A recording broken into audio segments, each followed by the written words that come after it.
Shalom, selamat hari Minggu, Jemaat GBI Laguna Pluit yang dikasih Tuhan. Mari sebelum kita mau sama-sama merenungkan kebenaran firman Tuhan dan mendengarkan apa yang Tuhan ingin sampaikan kepada kita, kita bersatu dalam doa. Bapa kami dalam surga, kami mengucap syukur kepada Engkau bila saat ini Tuhan kami masih boleh diberikan kesempatan untuk merenungkan dan mendengarkan apa yang menjadi isi hati Tuhan dalam setiap kehidupan kami. Berkati Tuhan pemberitaan firman-Mu ini Bapa dari awal pertengahan hingga pada akhirnya. Urapi hamba-Mu, suci kuduskan Tuhan apa yang disampaikan Tuhan bila itu semuanya berasal daripada Engkau sendiri sebagai sebuah kebenaran. Dan berkati setiap kami yang merenungkan dan mendengarkannya Tuhan, biarlah Roh Kudus-Mu yang memberikan arti dan pengilhaman, mengiluminasi setiap kami sehingga kami boleh mengerti apa yang menjadi kebenaran firman Tuhan pada saat ini. Dan segala kuasa intimidasi roh jahat Tuhan yang mencoba mengambil benih-benih ilahi yang ditaburkan, kami tolak kuasanya, kami patahkan di dalam nama Yesus Kristus. Dan pada akhirnya Tuhan, kami serahkan pemberitaan firman-Mu ini ke dalam nama Tuhan Yesus Kristus. Haleluya. Amin. Sekali lagi shalom buat kita semua. Salam sehat dan salam sehati dalam Kristus Yesus yang memberikan kita kesehatan, kekuatan, perlindungan, dan penyertaan yang tidak pernah berhenti sampai dengan hari ini. Nah, kembali lagi kita bersyukur kepada Tuhan, kita boleh ada di penghujung tahun 2020. Dan khususnya kita berada di bulan Desember, di mana bulan Desember adalah bulan yang identik dengan yang namanya damai sejahtera daripada Tuhan kita Yesus Kristus. Kenapa? Karena bulan Desember kebanyakan daripada kita merayakan kelahiran Kristus Yesus Tuhan dalam setiap kehidupan orang-orang percaya. Bukan lagi sebagai seorang bayi yang mungil, sebagai bayi yang mungil, tetapi sebagai Tuhan dan Juru Selamat atas kehidupan orang-orang percaya. Makanya tema firman Tuhan pada hari ini saya ingin berikan kepada kita semua berbicara damai Natal. Jadi tema firman Tuhan kita memang sangat simpel, yaitu bicara damai Natal. Di dalam 1 Yohanes 3 ayat 11 sampai dengan 18. Saya tidak berbicara Natal itu peristiwa apa, tidak seperti itu, atau bagaimana Kristus lahir, tidak seperti itu. Tapi saya ingin lebih kepada apa makna Natal buat kita sebagai orang percaya dan bagaimana kita bisa menyambut Natal tersebut, ya. Dan jangan cuma hanya hari ini saja atau di bulan ini saja kita menyambut Natal, tapi biarlah dalam setiap kehidupan kita selalu ada Kristus dalam kehidupan kita pribadi lepas pribadi. Nah, firman Tuhan yang akan saya sampaikan itu berbicara damai Natal, terambil dalam 1 Yohanes 11 sampai dengan 18. Demikian firman Tuhan. Dalam perikop, kasih terhadap saudara sebagai tanda hidup baru. Ayat 11 sampai dengan 18 demikian firman Tuhan. Sebab inilah berita yang telah kamu dengar dari mulanya, yaitu bahwa kita harus saling mengasihi, bukan seperti Kain yang berasal dari si jahat dan yang membunuh adiknya. Dan apakah sebabnya ia membunuhnya? Sebab segala perbuatannya jahat dan perbuatan adiknya benar. Janganlah heran saudara-saudara apabila dunia membenci kamu. Kita tahu bahwa kita sudah berpindah dari dalam maut ke dalam hidup, yaitu karena kita mengasihi saudara kita. Barang siapa tidak mengasihi, ia tetap di dalam maut. Setiap orang yang membenci saudaranya adalah seorang pembunuh manusia. Dan kamu tahu bahwa tidak ada seorang pembunuh yang tetap memiliki hidup yang kekal di dalam dirinya. Demikianlah kita ketahui kasih Kristus, yaitu bahwa Ia telah menyerahkan nyawanya untuk kita. Jadi kita pun wajib menyerahkan nyawa kita untuk saudara-saudara kita. Barang siapa mempunyai harta duniawi dan melihat saudaranya menderita kekurangan tetapi menutup pintu hatinya terhadap saudaranya itu, bagaimanakah kasih Allah dapat tetap di dalam dirinya? Anak-anakku, marilah kita mengasihi bukan dengan perkataan atau dengan lidah, tetapi dengan perbuatan dan dalam kebenaran. Jadi cukup panjang pembacaan kita pada saat ini dalam 1 Yohanes 3 ayat 11 sampai 18. Memang perikopnya berbicara kasih terhadap saudara sebagai tanda hidup baru. Ya, kenapa tanda hidup baru? Karena itulah yang akan kita bahas. Di dalam damai Natal ini, apakah kita sudah menjadi pribadi-pribadi yang baru? Atau orang yang hidup baru? atau kita belum hidup baru. Nah, itu yang harus kita renungkan. Tetapi sebelumnya saya ingin sampaikan kepada kita bahwa Natal bisa terjadi atau damai Natal itu bisa terjadi itu karena ada janji keselamatan yang Tuhan berikan kepada manusia yang berdosa ketika di Taman Eden. Sebagai suatu prototipe daripada Injil keselamatan, Kejadian 3 ayat 15 adalah suatu solusi dari Allah ketika manusia jatuh dalam dosa, ketika manusia memberontak kepada perintah Tuhan. Manusia ingin menjadi sama seperti Allah. Sebab itu mengambil buah pengetahuan, mengambil dan memakan buah pengetahuan yang baik dan yang benar, yang terbujuk atau dirayu oleh ular si iblis melalui Hawa, dan akhirnya Adam pun ikut jatuh. Artinya di sini saya mengatakan bahwa dalam Kejadian 3 ayat 15 itu menjadi suatu prototipe daripada Injil yang Tuhan Yesus Kristus bawa kepada umat manusia, yang menjadi solusi Allah ketika manusia, menjadi solusi utama ketika manusia jatuh dalam dosa dalam Kejadian pasal 3. Ya, jadi Tuhan atau Allah sudah memberikan solusi dari mulanya. Kalau kita boleh tarik dalam kehidupan kita pribadi, sekalipun kita manusia berdosa, sekalipun kita manusia yang gampang jatuh dalam dosa, tetapi Tuhan itu tidak pernah meninggalkan ciptaannya. Dia tidak pernah meninggalkan manusia. Kenapa? Karena manusia diciptakan sangat baik, segambar dan serupa. Berbeda dengan ciptaan yang lain, tumbuh-tumbuhan, binatang, alam ini, cakrawala, langit, bintang, bulan, dan seluruh alam semesta ini berbeda. Manusia diciptakan segambar dan serupa. Dan ketika Tuhan menciptakan yang lain dengan firman-Nya, Dia berkata, itu baik. Tetapi ketika Dia menciptakan manusia dengan tangannya, diciptakannya dari debu tanah dan dihembuskanlah nafas Allah, yaitu roh Allah itu sendiri kepada debu tanah itu, sehingga akhirnya menjadi manusia yang hidup, menjadi manusia yang segambar dan serupa dengan Allah. Makanya Dia tidak akan pernah meninggalkan manusia sebagai ciptaan yang sangat baik, Allah katakan. Jadi Dia berikan solusi. Ketika kau jatuh dalam dosa, Tuhan tidak pernah tinggalkan engkau. Ketika engkau ingin hendak berpaling dari Tuhan, Tuhan sedikit pun tidak akan pernah berpaling. Dan Dia akan memberikan solusi atau jalan untuk kita kembali kepadanya. Nah, itulah yang menjadi proto-evangelium. Ya, perjanjian Tuhan mengatakan bahwa keturunan perempuan ini dan keturunan si ular akan saling menghancurkan, tetapi yang satu menghancurkan tumit, yang satu menghancurkan kepala. Ada permusuhan antara keturunan si ular dan keturunan si wanita. Tetapi dipastikan yang menang adalah keturunan si wanita. Inilah yang menjadi suatu gambaran atau nubuatan pada perjanjian baru bahwa Kristus akan lahir buat memenangkan dan mengalahkan si iblis tersebut. Ya, sebagai Mesias, sebagai pribadi yang sempurna yang Tuhan janjikan. Bahkan dalam zaman para nabi, khususnya dalam Nabi Yesaya, dikatakan Yesaya menubuatkan dalam Yesaya pasal yang ke-9. Kita buka sama-sama Yesaya pasal yang ke-9. Dikatakan di situ, ayat yang ke-5, sebab seorang anak telah lahir untuk kita, seorang putra telah diberikan untuk kita, lambang pemerintahan ada di atas bahunya, dan namanya disebut orang penasehat ajaib, Allah yang perkasa, Bapa yang kekal, Raja damai. Garis bawahi Raja damai. Artinya yang namanya Raja damai, Dia bukanlah raja yang membuat permusuhan, tetapi yang mendamaikan.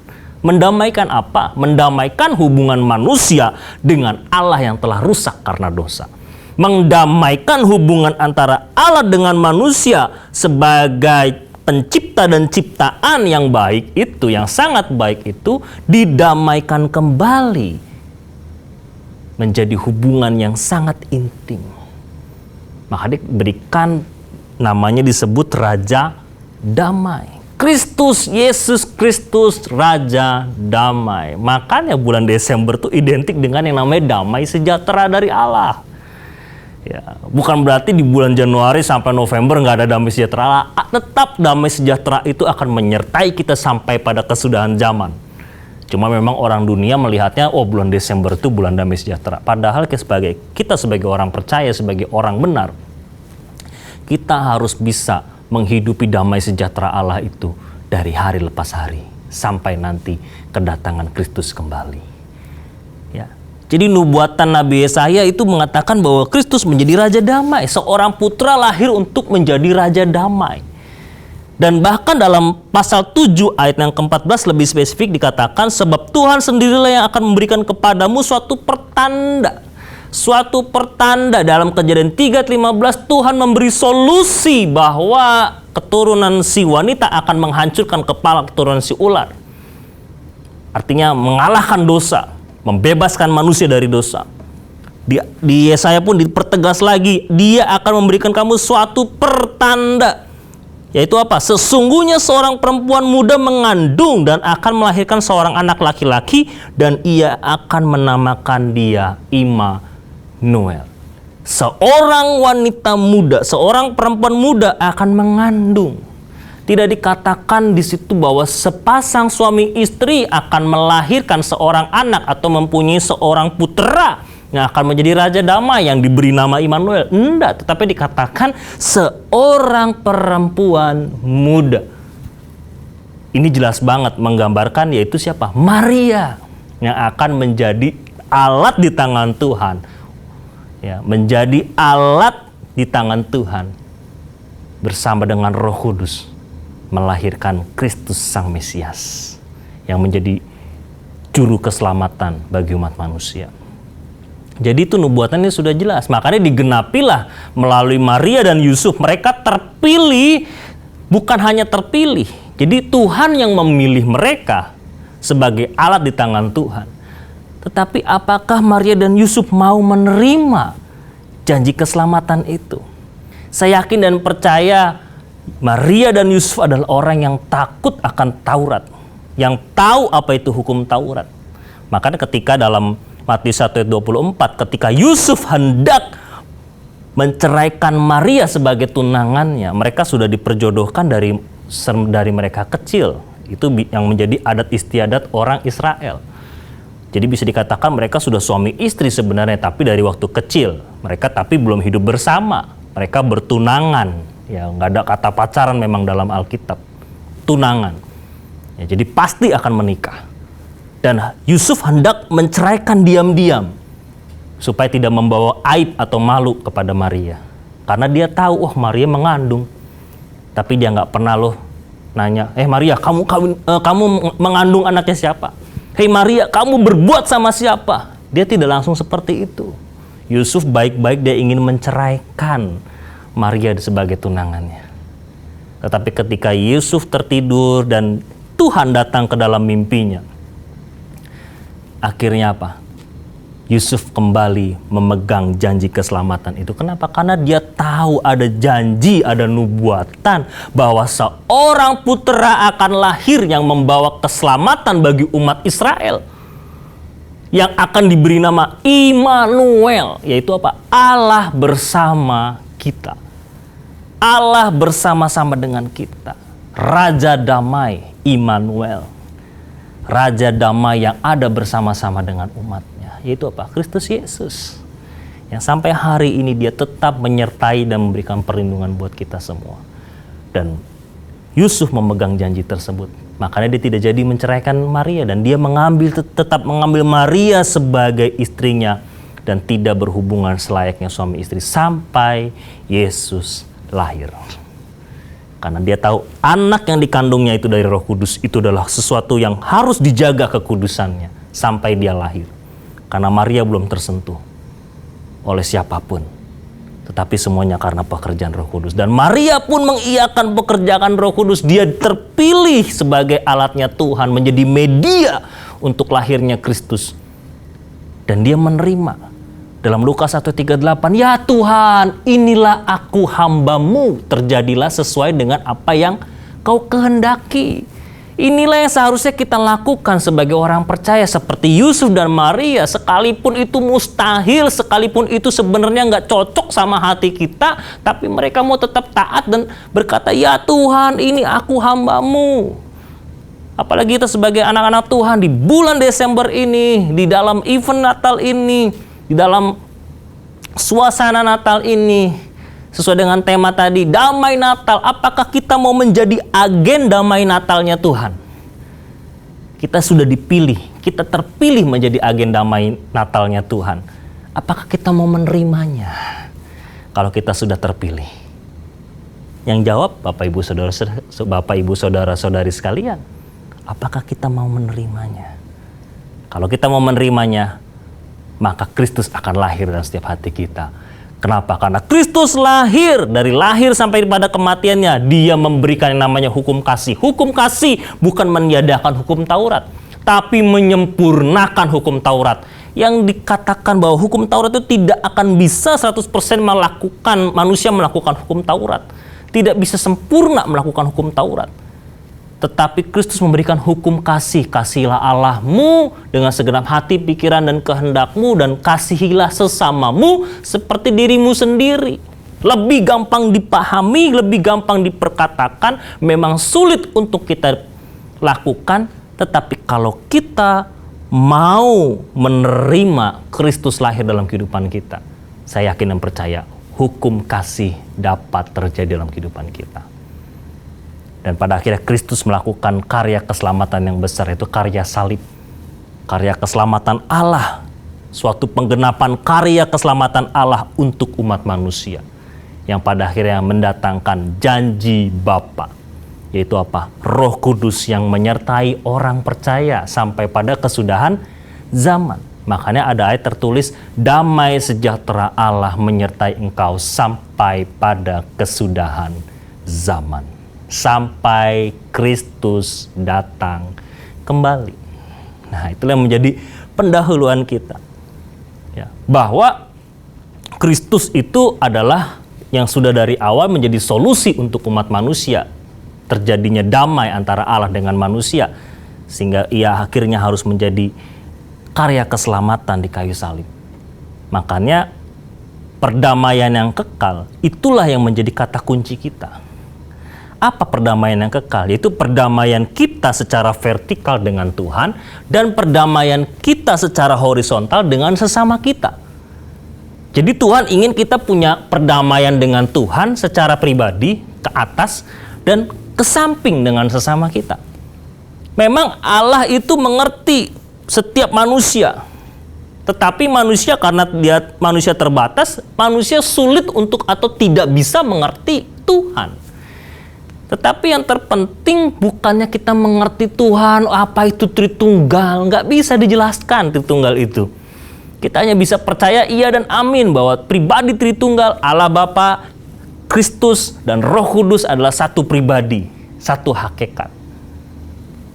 Yang sampai pada hari ini terus menyertai dan memberikan perlindungan pada kita. Itu aja yang harus kita percaya. Yang kita bangun apa? Yang terpenting adalah bagaimana kita membangun hubungan kita dengan Tuhan secara pribadi. Kenapa? Karena kita sudah didamaikan. Lewat apa? Karya salib Kristus. Makanya Raja Damai. Dalam Yesaya 9 ayat 4 tadi. Ya. Dikatakan dialah Raja Damai. Yesaya 9 ayat 5. Dialah Immanuel. Yesaya 7 ayat 14 yang bersama-sama dengan kita.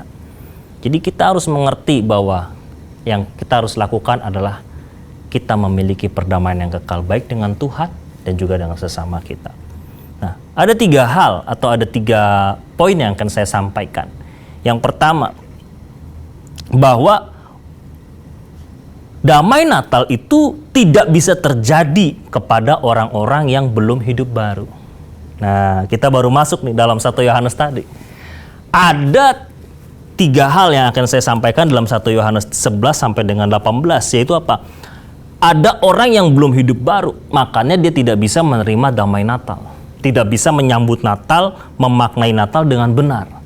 Tetapi yang kedua, ada orang-orang yang sudah hidup baru, sehingga dia bisa menyambut damai Natal itu. Menyambut damai sejahtera dari Tuhan, menjadi alat yang Tuhan pakai untuk menyebarkan kedamaian tersebut, perdamaian yang kekal tadi. Sehingga akhirnya yang ketiga, kita mengerti apa sih sebenarnya makna Natal. Nah, itu yang akan kita bahas pada saat ini. Yang pertama, orang yang belum hidup baru. Apa sih orang yang belum hidup baru? Kalau kita lihat dalam ayat 12 dikatakan, bukan seperti Kain yang berasal dari si jahat dan yang membunuh adiknya. Dan apakah sebabnya ia membunuhnya? Sebab segala perbuatannya jahat dan perbuatan adiknya benar. Yang pertama, bahwa dikatakan orang yang belum hidup baru pasti segala perbuatannya jahat. Itu apa? Tindakan, perkataannya selalu menyakiti orang lain. Tindakan dan perkataannya itu selalu memberikan hal negatif kepada orang lain. Tindakannya kasar, arogan, tidak menghormati orang lain, semaunya sendiri. Banyak pokoknya contohnya. Penjabarannya, ucapannya itu selalu menyakiti, selalu pedas, selalu negatif, selalu nyelekit di hati. Wah, bukannya menyejukkan tapi nyelekit, sakit, bikin sakit. Sakitnya tuh di sini. Nah, orang yang biasa terlalu sering ngomongnya tuh negatif, selalu menyakiti, ini sama aja seperti Kain, menjadi seorang pembunuh. Memang pembunuh dalam perjanjian baru itu tidak lagi seperti perjanjian lama. Perjanjian lama yang namanya dikatakan membunuh, yang membunuh, dibunuh orangnya sampai mati. Dengan pisau kah, dengan apakah. Tapi dalam perjanjian baru, ketika engkau membenci sesamamu saja, engkau sudah membunuh sesamamu itu. Engkau sudah menjadi seorang pembunuh bagi sesamamu. Jadi dengan perbuatan jahat kita, dengan tindakan dan ucapan kita saja, kita bisa membunuh seseorang. Ya. Jadi yang pertama, ayat 12 tadi, orang yang belum hidup baru, itu segala perbuatannya pasti jahat. Kita cek, apakah kita masih melakukan hal-hal jahat dalam kehidupan kita? Jahat dalam kacamata kebenaran firman Tuhan. Kita pasti sudah banyak dengerin firman Tuhan, apa itu jahat, apa itu baik. Kita koreksi diri sendiri aja. Kalau saya perjabarkan nanti tambah lama lagi. Kita koreksi deh. Apakah segala perbuatan kita masih jahat? Kalau demikian berarti kita belum hidup baru. Yang kedua, orang yang belum hidup baru itu punya rasa benci kepada sesamanya atau membenci sesamanya. Ayat 15 dikatakan setiap orang yang membenci saudaranya adalah seorang pembunuh manusia. Yang saya katakan tadi, kalau membenci saja sudah membunuh. Membunuh karakternya, membunuh identitasnya, membunuh rohnya. Karena orang yang membenci sesamanya dikatakan adalah seorang pembunuh manusia, dan kamu tahu bahwa tidak ada seorang pembunuh yang tetap memiliki hidup yang kekal di dalam dirinya. Karena orang yang membenci sesamanya itu pasti perkataannya negatif. Ketika ada orang diberkati, dia berkata, wah jangan-jangan dia korupsi. Perkataannya ini selalu menyakiti, perkataannya ini selalu negatif. Perkataannya ini bikin ribut, bikin kacau. Ketika ada orang, wah dipercayakan untuk melayani, pantas saja dia melayani. Wong dia dekat sama gembalanya. Jadi apa yang dilakukan orang atau sesamanya, itu selalu dinilai negatif. Diekspresikan lewat tindakannya dan juga lewat ucapannya. Tindakannya bisa saja ketika ada seseorang naik pangkat, atau diberikan posisi jabatan yang naik dari sebelumnya, yang lain memberikan selamat, dia cuma ngeliat aja, terus buang muka. Itu kan tindakan yang jahat banget ya kan. Ada orang harusnya teman kita padahal itu, tapi karena kita nggak dikasih posisi promosi jabatan, dia dikasih promosi jabatan, kita akhirnya buang muka sama dia. Ya, tindakan kita, ucapan kita membenci sesama kita. Sehingga pada akhirnya ayat 17 dikatakan, barang siapa mempunyai harta duniawi dan melihat saudaranya menderita kekurangan, tetapi menutup pintu hatinya terhadap saudaranya, itu bagaimanakah kasih Allah dapat tetap di dalam dirinya? Jadi orang yang hidupnya belum baru tadi, karena segala perbuatannya jahat dari tindakan maupun ucapannya itu, sehingga dia punya perasaan itu selalu benci kepada sesamanya. Dan pada akhirnya, karena punya kebencian kepada sesamanya, dia tidak lagi peka peka untuk menolong sesamanya. Sekalipun dia mampu untuk menolong, sekalipun dia punya berkat yang berlebih untuk menolong, kalau kita bicara materi, atau kita bicara hal-hal yang non-materi sekalipun, dia akan abai. Dia akan pura-pura nggak lihat, menutup hati kepada sesamanya yang seharusnya bisa dia tolong. Nah, inilah orang yang belum hidup baru, tidak punya kepekaan untuk menolong sesamanya. Kenapa? Karena dia menutup hati. Ya, padahal lagu dunia saja sudah berkata, buka hatimu, ya, buka hatimu padaku. Gitu kan. Itu lagu dunia ya kan. Lagu dunia aja mengajarkan kepada kita untuk membuka hati untuk kepada sesama kita.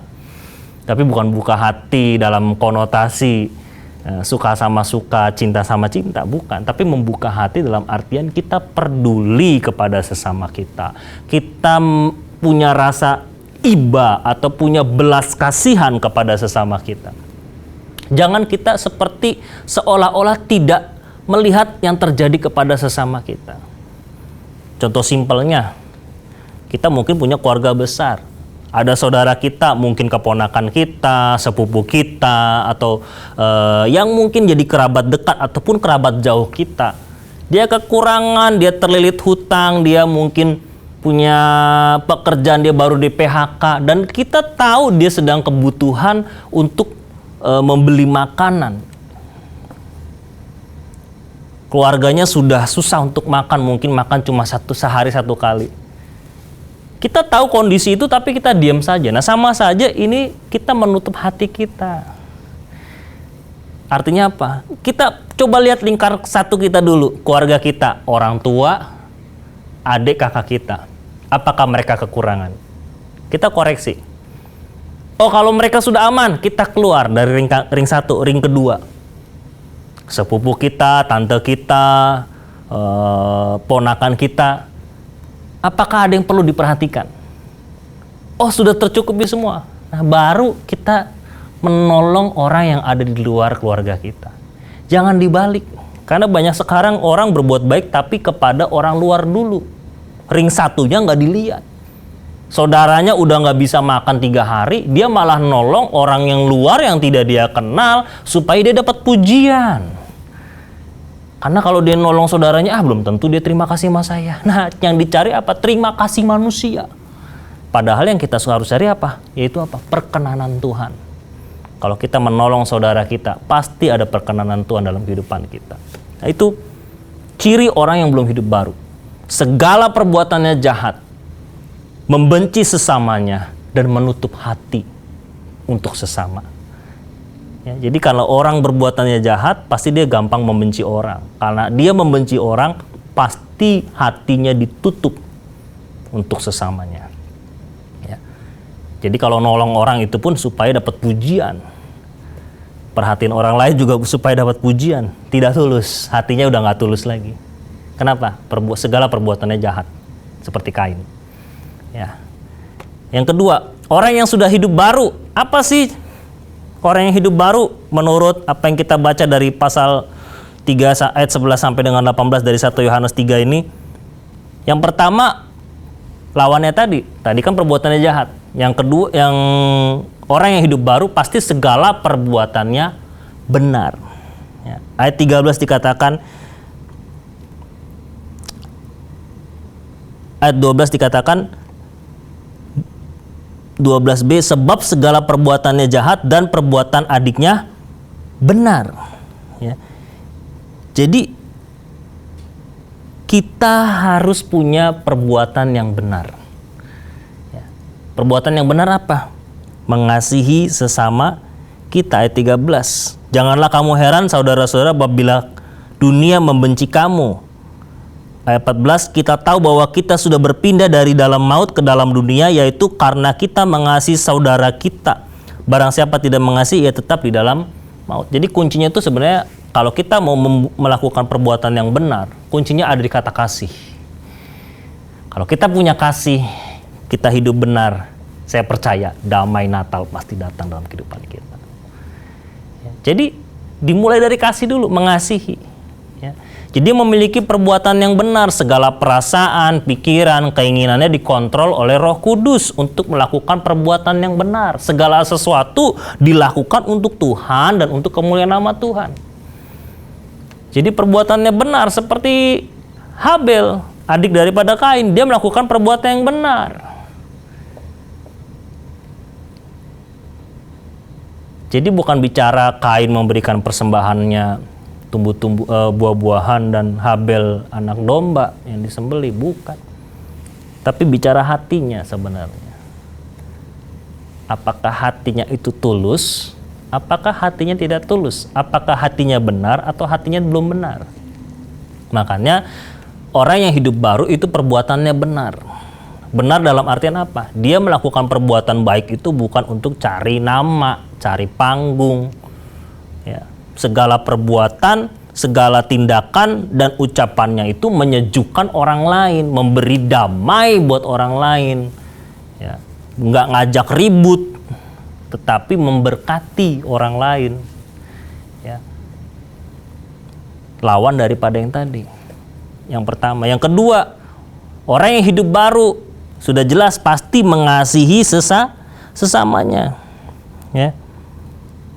Jadi ayat 14 tadi, kita harus mengasihi sesama kita, mengasihi saudara kita. Karena kita sudah berpindah dari maut ke dalam hidup. Artinya apa? Kita sudah diberikan pendamaian oleh Raja Damai itu, dari maut berpindah kepada hidup. Hidup di sini bukan bicara hidup yang fana di dalam dunia ini, tapi bicara kekekalan. Bicara kepada dunia roh kita. Roh kita sudah berpindah dari maut kepada hidup yang kekal, itu Zoe. Makanya dipenting bahwa kita di sini belajar mengasihi sesama kita. Artinya apa? Orang yang hidup baru tadi kan gampang membenci. Kalau orang sudah hidup baru, pasti dia tidak gampang sakit hati atau tidak mudah menyakiti. Ya. Karena orang yang membenci, maaf tadi saya lupa tambahkan, orang yang tadi hidup tidak baru, kenapa dia membenci kepada sesamanya? Itu bisa menimbulkan yang namanya apa? Akar pahit, sakit hati. Kalau akar pahit, sakit hati sudah numpuk, pasti tidak bisa mengampuni. Kalau sudah tidak bisa mengampuni, bagaimana bisa mengasihi? Nah, itu alur ceritanya. Jadi orang yang hidupnya tidak benar tadi, itu gampang membenci seseorang.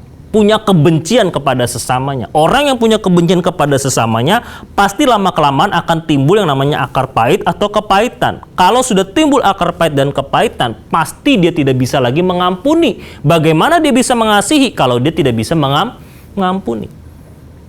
Jadi orang yang hidup baru pasti mengasihi sesamanya. Karena orang yang mengasihi sesamanya pasti bisa mengampuni sesamanya. Orang yang bisa mengampuni sesamanya pasti tidak punya kepahitan atau akar pahit kepada sesamanya. Dan pastinya orang yang mengasihi sesamanya itu tidak membenci sesamanya. Artinya dia tidak membunuh sesamanya. Tidak menjadi seorang pembunuh bagi sesamanya. Jadi yang pertama, perbuatannya benar. Yang kedua, mengasihi sesama. Dan yang ketiga, orang yang hidup benar itu atau hidup baru itu adalah punya kepekaan hati. Memiliki sensitivitas kepada sesamanya. Ayat 17, barang siapa tadi mempunyai harta duniawi dan melihat saudaranya menderita kekurangan, tetapi menutup pintu hatinya terhadap saudaranya, bagaimanakah kasih Allah tetap dalam diri? Bagaimanakah kasih Allah dapat tetap di dalam dirinya?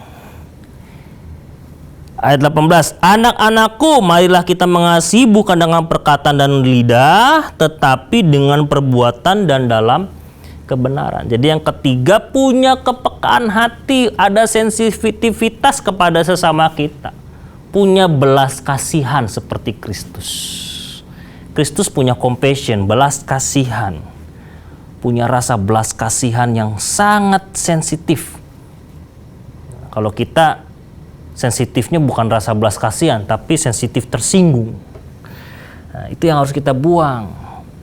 Kita harus punya rasa sensitifnya apa? Belas kasihan. Nggak tahan lihat orang lain susah, nggak tahan lihat orang lain menderita, nggak tahan lihat orang dalam masalah. Kita pengennya tuh cari solusi buat dia, kita pengennya tuh bantu dia.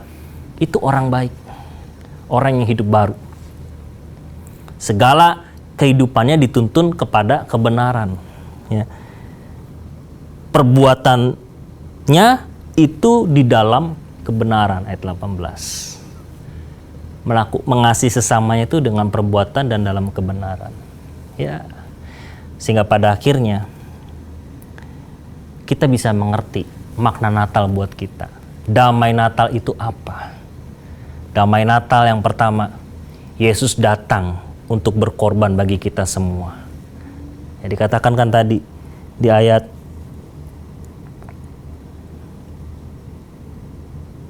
16 bahwa Kristus mati buat kita semua. Jadi yang pertama, Yesus datang untuk berkorban bagi kita semua. Artinya bicara pengorbanan. Kalau kita mau memaknai Natal ini dipenuhi dengan damai Natal, maukah kita berkorban untuk Tuhan? Lewat apa? Lewat memberikan pengorbanan kepada sesama kita. Tadi punya sensitivitas, mengasihi sesama, memiliki perbuatan yang benar kepada sesama kita. Berkorban, kita mengorbankan hati kita mengorbankan ego kita. Supaya apa? Supaya kita mengerti makna damai Natal ini. Jangan cuma sekedar kita merayakan Natal, wah ini punya pohon Natal, tiup trompet, makan makanan Natal, minum minuman Natal, semuanya pakai baju Natal, Santa Claus segala macam. Itu sih aksesoris saya katakan. Karena yang terpenting di dalamnya adalah apa? Kita punya makna berkorban. Damai Natal bisa terjadi karena adanya pengorbanan. Yang kedua, Yesus mengambil alih beban kita ke dalam pundaknya. Ini berbicara apa? Kita mau mengambil beban sesama kita. Artinya apa? Kalau ada yang menderita, ada yang punya masalah, ada yang punya pergumulan, yuk kita sama-sama mencari solusi. Artinya kita menjadi orang rohani buat sesama kita. Menjadi bapak rohani atau menjadi ibu rohani yang memberikan solusi kepada sesama kita. Minimal kita mungkin gak bisa bantu materi. Minimal kita mungkin gak bisa bantu dengan kata-kata yang wah bijaksana sekali. Gak bisa mungkin. Minimal kita membantu mereka apa? Dengan doa kita. Dengan syafaat kita. Makanya kita kalau berdoa jangan cuma buat diri kita sendiri. Atau buat keluarga kita saja. Tapi berdoalah buat orang-orang yang ada di sekelilingmu. Mulai dari keluarga intimmu, keluarga ring kedua kamu, kerabat-kerabatmu, selalu doakan mereka. Lalu sesama kita, teman-teman kita, teman pelayanan, teman kantor, teman dimanapun kita berada, kita doakan mereka. Minimal ada yang disebut nama kah, ada yang tidak, atau ada yang disebutkan secara global, kita selalu bersyafaat buat mereka. Tuhan lihat kok kalau kita bersyafaat. Ya, artinya kita mengambil alih beban mereka. Minimal lewat doa kita. Kita punya waktu berdoa buat mereka. Kita punya waktu untuk mendengarkan curahan hati mereka. Masalah yang mereka hadapi, pergumulan yang mereka hadapi. Apalagi tengah-tengah pandemi sekarang, pasti banyak orang punya masalah. Punya pergumulan. Apakah kita punya telinga? Mau punya telinga mendengarkan masalah-masalah mereka. Nah itu. Yang ketiga, Yesus merubah status kita dari orang berdosa menjadi orang yang dibenarkan, yaitu menjadi anaknya. Artinya apa? Kita membawa jiwa-jiwa tadi yang tersesat, yang terhilang, yang tidak mengenal damai Natal, yang tidak mengenal yang namanya kasih Kristus, yang tidak mengenal damai daripada Tuhan kita Yesus Kristus.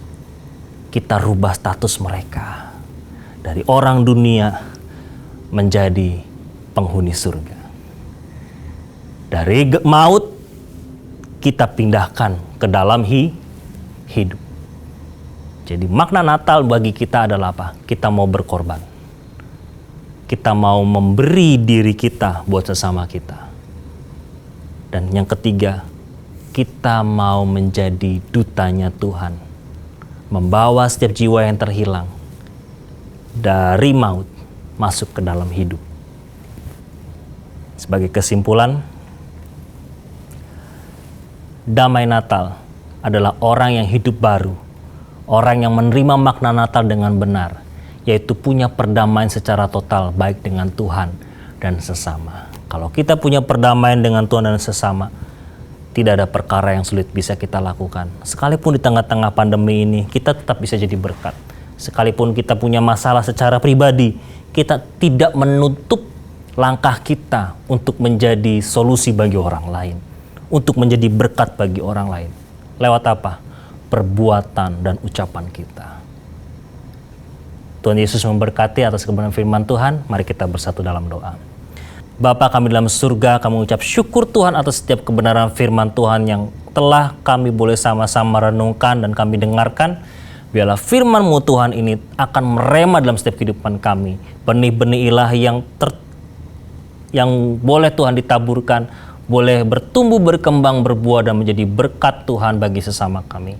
Seperti sama Tuhan dengan kebenaran firman Tuhan pada saat ini, biarlah damai Natal itu Tuhan boleh kami rasakan dan boleh kami bagikan Tuhan kepada sesama kami lewat kehidupan kami. Kami mau Tuhan melakukan perbuatan yang benar. Kami mau Tuhan mengasihi sesama kami.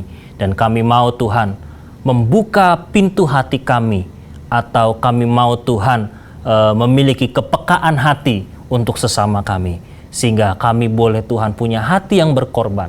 Hati yang mau Tuhan bersyafaat bagi sesama kami.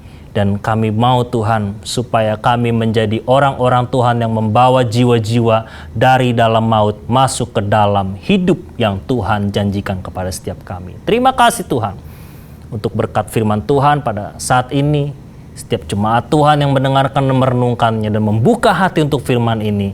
Kami berdoa Tuhan, Engkau lawat dan Kau berikan pencerahan, mengiluminasikan firman ini ke dalam hati mereka, sehingga mereka boleh mengerti lebih dalam lagi dan melakukannya dalam kehidupan mereka, dan mereka boleh menjadi berkat bagi sesama. Terima kasih Tuhan, biarlah damai Natal menyertai kami semua, di dalam nama Tuhan Yesus Kristus. Haleluya. Amin. Sebelum saya mengakhiri sesi ini, saya ingin mengatakan kepada kita semua, saya dan juga keluarga saya ingin mengucapkan selamat Natal buat kita semua, kepada jemaat GBI Care Laguna khususnya, baik setiap pengerja, pelayan, bahkan Bapak dan Ibu Gembala yang kami cintai dan kami kasihi. Kami mengucapkan selamat Natal dan menyongsong tahun baru 2021. Kiranya Tuhan Yesus memberkati kita semua. Shalom.